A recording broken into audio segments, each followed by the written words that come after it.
अहिल्यानगर जिल्ह्यातील राहुरीमध्ये जादूटोण्याच्या संशयानं खळबळ उडाली।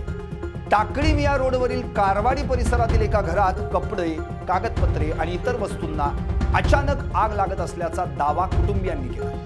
अमावस्येच्या रात्री घरासमोर लिंबू मिरचीसह काही संशयास्पद वस्तू आढळल्यानं जादूटोण्याची चर्चा रंगली। सचिन रणधीर आणि साईनाथ रणधीर यांच्या घरात गेल्या काही दिवसांपासून हा प्रकार सुरू असल्याचं सांगितलं जात आहे।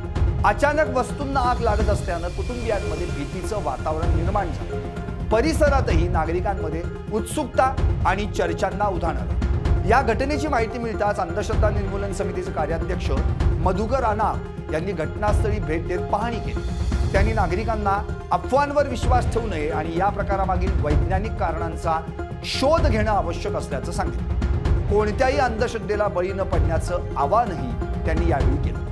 दरम्यान या संपूर्ण प्रकारामुळे देवळाली प्रवरा परिसरात भीती आणि उत्सुकतेचं वातावरण निर्माण झालं। प्रशासनाकडूनही या घटनेकडे लक्ष दिलं जातं। 4 वर्षापासून माझ्या वस्तीवर म्हणजे माझ्या घरी काही वस्तू अचानक पेटतात। त्यात माझ्या मुलीचे कपडे असेल, माझे मंडळीचे कपडे असेल किंवा माझे कपडे असेल किंवा फाटका तोटका काही जरी असली वस्तू तर ती ऑटोमॅटिक पेटल्या जाते। तर 2022 पासून ती घटना घडत होती।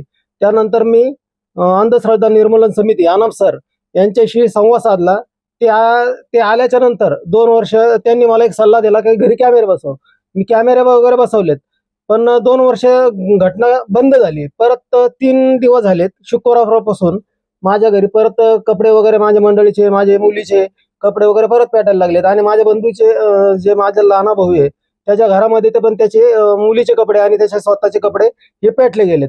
तर मग थोडंसं मी गांभीर्य जरा थोडंसं लक्षात घेतलं आणि परत आनंद सरांना फोन करून परत बोलून घेतलं।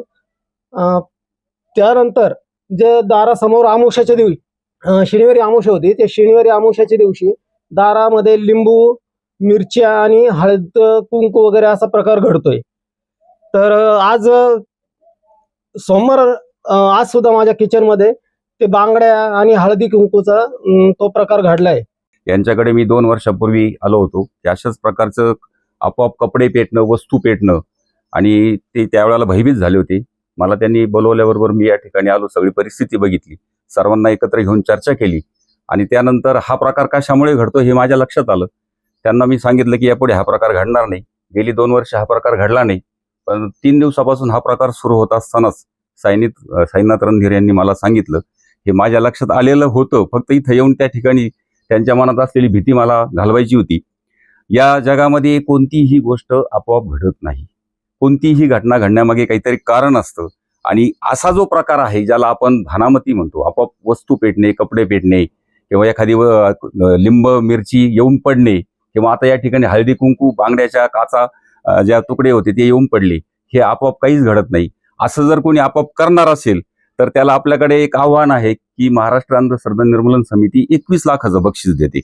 अशी कोणतीही गोष्ट आपोआप घडत नाही, हे घडवणारा करणारा कोणीतरी असतो।